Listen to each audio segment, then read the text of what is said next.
Hello, creative, and welcome back to the Empowered Creatives podcast, finding confidence between hustle and burnout. I'm your host, Victoria Hines, creative career coach, helping creatives just like you navigate those twists and turns in your creative career. Welcome to the last episode of season 2. If you tuned into the last one, you heard my little PSA at the end, but this will be my last episode because my day job is going to be insanely hectic for the next month and a half. So I'm actually going to be traveling a lot. And I realized very early on that it was going to be next to impossible for me to stay on top of this podcast, record new episodes, push them out, and have a day job and help clients and the running list of all the never-ending things. So I'm going to set an intentional pause and be back later in probably either late spring or early summer. So that's my goal. We will see if the goal pans out. If you're curious, though, you want to hear when the podcast is coming back, I will be keeping up my bi-weekly newsletter. So that's every 2 weeks. I send out an email newsletter. So if you want to stay in the know, go ahead and hop over to my website and you can sign up for that. So on theme for this hiatus, I really wanted to spend this episode talking about overcommitment when time is scarce. I don't think I'm the only one who listens to this podcast, and some of my clients are in this boat too. Actually, all of my clients right now are in this boat where we all have a day job. We all have a 9 to 5 or 10 to 6, whatever that turns into. We all have a job that's paying the bills while we also do what we love and build the future that we want, build the future career that we want. And what that means when we are multi-passionate, when we are multi-hyphenate, when we are tackling a lot of things, it means that time can often be scarce. Time is a scary commodity. And there's the multiple forms of time. There's the actual clock time, and then there's also the passing, the almost like spiritualness of time. And juggling all these different things can feel exhilarating, and after a while it can feel exhausting. And juggling to the point where you no longer enjoy the journey isn't worth it. It isn't worth it for anybody. I've definitely made that misstep before. I've seen friends, I've seen clients make that misstep before. And so what I found is it's important to really take a step back and ask yourself, is this the right time for this thing? Or do you need to give yourself a break?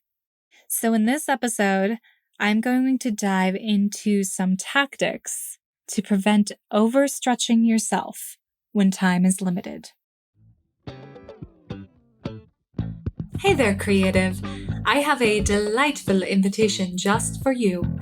Imagine diving even deeper into the incredible world of living your life as an empowered creative, including more tips, tricks, and advice arriving straight into your inbox. Sounds pretty cool, right? Well, guess what? I've got something special brewing, and I don't want you to miss out. Introducing my oh-so-awesome bi-weekly email newsletter. It's a vibrant community bursting with passion, curiosity, and the love of building a creative life. By joining my newsletter, you'll get first access to new promotions and launches, as well as my welcoming voice in your ear every other week. Also, I'll share with you my creative career audit worksheet, a secret tool myself and clients have used during our own career transitions and pivots. So don't miss this opportunity to be my pen pal, as well as deepen your connection with fellow empowered creatives by heading to www.victoriahines.com or following the link in the show notes below. Thank you for being such an incredible listener, and I really look forward to sharing this exciting journey with you through both the podcast and my newsletter. Now, let's dive back into the show. So here are 6 tactics to prevent stretching yourself too thin, because no one benefits when you are operating on a small, tiny percentage of your full, amazing self.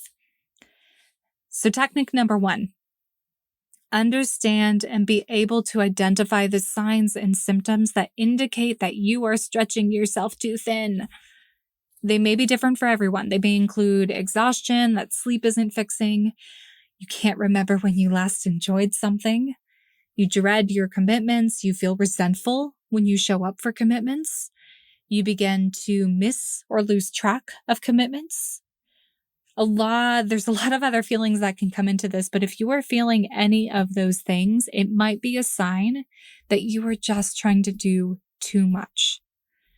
So, the first step, the first tactic is you have to be able to recognize when it happens. And it's okay. It's okay if you sometimes fall into the trap again. I fall into it over and over and over. What I try to do is make sure that I'm hyper aware of when I'm walking into the same trap again. Tactic number 2, set boundaries on your time. Time block each aspect of your life. I am a crazy calendar person, but besides the fact that I'm a crazy calendar person, my favorite thing to schedule is actually non-time. So I think I've talked about this on the podcast before, but non-time is when you carve out these beautiful blank areas of your day. And it's not that I don't get things done. It's just time for me to meander and move throughout the day the way that I want to move throughout the day. But all of that being said, there are other aspects of your life, like your job, your artistic work, your business, your craft, your relationships, self-care, your health. All of these things you might need to be a little bit more intentional about scheduling in. So I am a big proponent of having a color coordinated schedule. This could live on your computer. This could live in an analog format, on a physical paper calendar, whatever it may be, but being intentional about what are those boundaries you're going to set around your work. Are you going to set time aside to work out, take care of your body, set time aside to spend with your loved ones, your friends, your family, set time aside to work on your business, on your craft? I have to be hyper vigilant, and it's not necessarily the same every single week. There's a lot of fluidity and flow to my schedule, but I'm very intentional. Usually on Sundays, I sit down and I ask myself, how am I going to block out this week so I get the things I need to get done, but also take care of myself in the process? All right, tactic number 3. I want you to identify moments in the future or even right now where a certain area of your life is likely to demand more. What aspects need to whittle down in order to accommodate?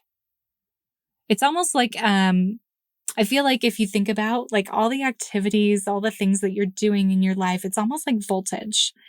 And you only have so much energy in your body. You only to flood out to support the voltage and all the different activities you're doing. And sometimes your voltage is going in one direction, sometimes it's going in multi directions. But if you know that a certain area of your life is going to really get hot and sizzly, then that means the voltage has to pull away from something else and maybe need to pull away altogether. That's what I realized was going to happen with this podcast. I love this podcast, and it's not conducive for me to commit to traveling all over the world and over the United States for a month straight while in a new home and also try to produce this podcast. It was going to be too much for me. So taking intentional breaks is important, and it has the added benefit of helping you feel like you are in control. Of course, working on this podcast is the thing that I would love to be doing, But I know that I have this other commitment that I have to hold up. So I'm whittling down my commitments in order for me to have enough voltage to get through the month ahead. Tactic number 4.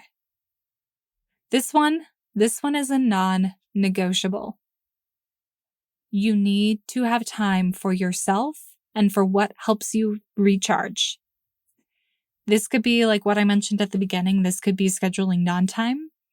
This could be going hiking. This could be time for your art, whatever it may be, but time for you to really dive into activities that help you feel full again.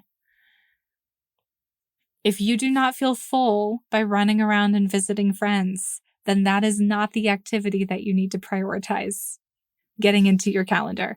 Not that those things aren't good and important, but you need to ask yourself, how do you recharge, and make sure that ends up on your timeline. Tactic number 5, be ruthless with slashing. Ruthless. For those of you who know me or have worked with me, I am highly conscientious and I feel very obligated to the commitments I make. I like showing up for people. I like, being able to make a promise and say that I will do something and following through on what I say and what I do. So it absolutely kills me when I have to cancel something, move something, go back on a commitment I made. And sometimes I've overcommitted. Sometimes I get sick. Sometimes, I can't show up in the way I want to. And this happens to people all the time. And there are moments when it's okay to overfunction. If you know you can overfunction for a week just to get through the hectic week ahead, go for it. But you also have to recognize when it's time to come back down and slow down again. I really hate the idea of sprints sometimes. Sprints are accurate when you have like looming deadlines, there's like a big project, a big deadline that's approaching, and you just sort of have to overfunction and work really hard to get to that deadline. But if they happen over and over and over again, I'm talking like a couple times a month, maybe every month you have one, then you're not really looking at a sprint, you're looking at a marathon. So being very intentional about, if you're not running a sprint, how can you make yourself able to run a marathon? And that is not going to be by overfunctioning. All right, tactic number 6. Advocate for your boundaries and needs. We are the only people who can set our boundaries. We're the only ones who know when they get crossed. This is one of the most difficult things to do. I still struggle with this sometimes. And if you don't advocate for them, if you don't set them, you're going to find yourself giving more than what you have. So, the other piece of this, if you set boundaries and needs and they are ignored or not respected, then this might not be the relationship that you want or need to have in your life. I'm not going to dive into the nitty-gritty of that right now, but finding little ways to really put some parameters around your life will help you feel like you are in control and give yourself the intentional time you need to recharge and rest and be ready for your next grand adventure. All right, so here is your one thing this week.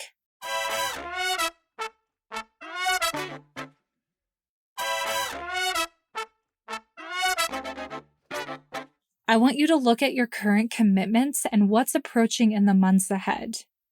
Do you foresee a time when you might be stretched thin? What can you do today to prevent that from happening or mitigate the risk of you burning out in the process?